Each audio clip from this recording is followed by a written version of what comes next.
মণিশঙ্কর বাবু, general ডায়ারের তো আমরা বিচার করতে পারিনি। আপনার চোখে তিনি অপরাধী কি অপরাধী নন? না, সেটা নিয়ে অনেক প্রশ্ন আছে। মানে এই মুহূর্তে আমি কোনো কনক্লুশন ছাত্র মণিশঙ্কর চট্টোপাধ্যায় কি বলেন, জেনারেল ডায়ারের বিচার করার পরে বলা উচিত লোকটা নরখাদক, নাকি বিচার না করে বলা যায়? না, বিচার করেই আমার বলা উচিত। যেহেতু আমি এখন আইন নিয়ে আলোচনা করছি, আইনে আছি, আপনি যদি বলেনও সেটা আমাকে যদি বলতেও আমি বলতে পারবো না, মানে বলার ইচ্ছে থাকলেও বলতে পারবো না, সেটা আমাকে আইন ভঙ্গ হবে।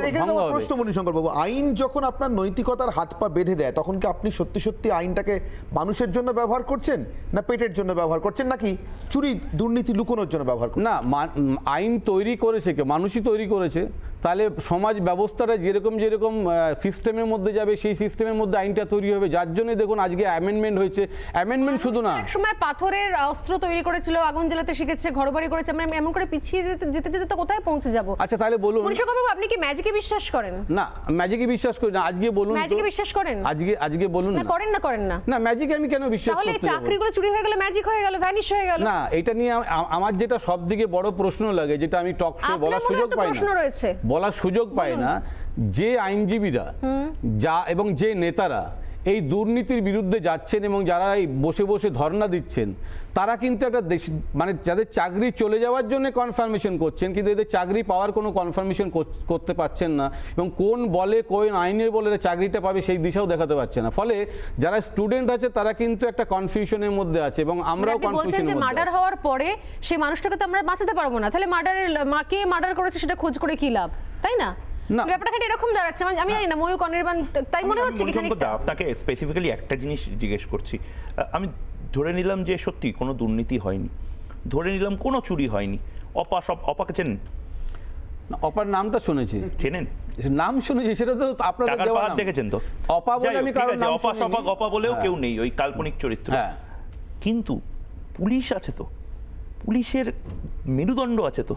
আপনাদের বাংলায়, আমাদের বাংলায় পুলিশ শেখ শাহজাহানকে গ্রেফতার করতে পারে না? আচ্ছা বলুন তো, ইডির অফিসাররা যখন ওই উত্তরটাই বলছে, আমার ভয় লাগছে আপনি আবার এখন এই মুহূর্তে জিজ্ঞাসাবাদের স্টুডিও থেকে আবার না মঙ্গল গ্রহে চলে যান, দেখুন মঙ্গল গ্রহে তো দুর্নীতি হয়। আমি শাহজাহান নিয়েই বলছি। শাহজাহানের ওখানে ইডিরা গেল, বাবর, আকবর, হুমায়ুন, ঔরঙ্গজেব সবাইকে নিয়ে বলতে পারেন, শুধু বলুন। না, আমি ওটা বলছি না। আমি বলছি ইডি যখন গেল শাহজাহানকে গ্রেফতার করতে, আমরা দেখে এলাম একজন মার খেয়ে ফিরে এলো।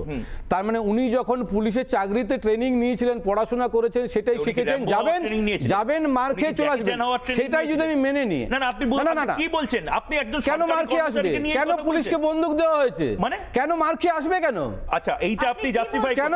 আমি একদম জাস্টিফাইড করছি না। নন্দীগ্রাম কখন গুলিটা আমি যদি মরে যেতাম তাহলে আমাকে বন্দুকটা আমার সঙ্গে দিয়েছে কেন?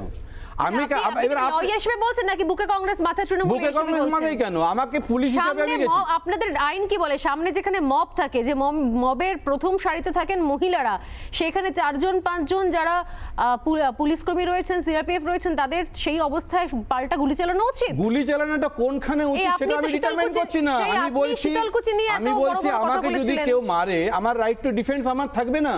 আমি কি করে এলাম সেটা? রাইট টু ডিফেন্ড কতজনের ক্ষেত্রে মণিশঙ্কর বাবু? আমি যে মার খেলাম, আমি তো একজন পুলিশ অফিসার, আমি মার খেলাম, আমি তার রাইট টু ডিফেন্স করব না? 2000 ভার্সেস 3 জন। না, আমি এই প্রশ্নটা এইজন্যই বলছি, যদি আপনার কথাটাকে আমি মেনে নিই যে সামনে মহিলা না, তো প্রশ্ন আছে, আপনি উত্তর দেবেন না, কিন্তু আপনার মনেও প্রশ্ন, আমাদের মনেও প্রশ্ন, আপনার মনেও প্রশ্ন। আপনারটাই যদি আমি উত্তর দিই, আপনি যেটা বলছেন যে মহিলারা আছে, সামনে আছে, তাহলে যদি এরকম হয় যে একদিকে মার খেলাম আরেকটা গাল পেতে দিলাম, তাহলে মহাত্মা গান্ধীকে নিয়ে কিছু বলছি না, আমরা বল্লভভাই প্যাটেলকে নিয়ে চিৎকার করছি। একটা কথা জিজ্ঞেস